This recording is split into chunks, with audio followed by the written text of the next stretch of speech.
আমার নাম আনিসুর রহমান। আমি চ্যালেঞ্জ করলাম, আপনার যেই ছেলে ফজরের নামাজ পড়ে না, মেয়ে ফজরের নামাজ পড়ে না, এ ভদ্র না, ভদ্র নয়, ভদ্র নয়, অসভ্য, অসভ্য, অসভ্য। তুমি যদি সাহস থাকে তো তুমি প্রতিবাদ করো, তুমি যুক্তি দাও। আমি বসুন্ধর কারণে তুমি বলো, সেজদাবিহীন কোন মুসলমান ইমানদারের ছেলে, মেয়ে, বিবি যার কপালে সেজদা নাই, সে শিক্ষিত হয় নাই, সে সভ্য হয় নাই, সে ভদ্র হয় নাই।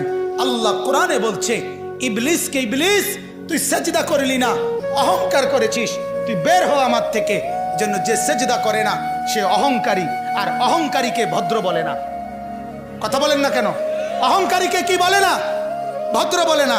নাই তো বলেন আপনি পৃথিবীর কোন ডিকশনারিতে আছে কথা যে অহংকারীকে সভ্য বলে, অহংকারীকে ভদ্র বলে? আল্লাহ তো কোরআনে বলছে সেজদা না করা এটা অহংকার।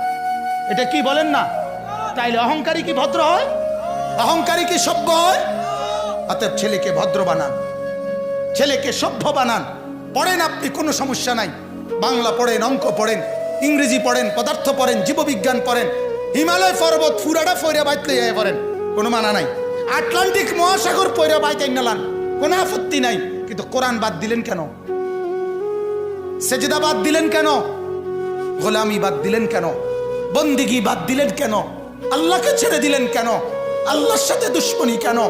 যে ছেলেটা সারাদিন একটা ওয়াক্ত নামাজ পড়ে না, যে বিবি একটা ওয়াক্ত নামাজ পড়ে না, যে মেয়েটা পর্দা করে না, তারে জিজ্ঞাসা করেন না যে মা সবার সাথে সম্পর্ক বজায়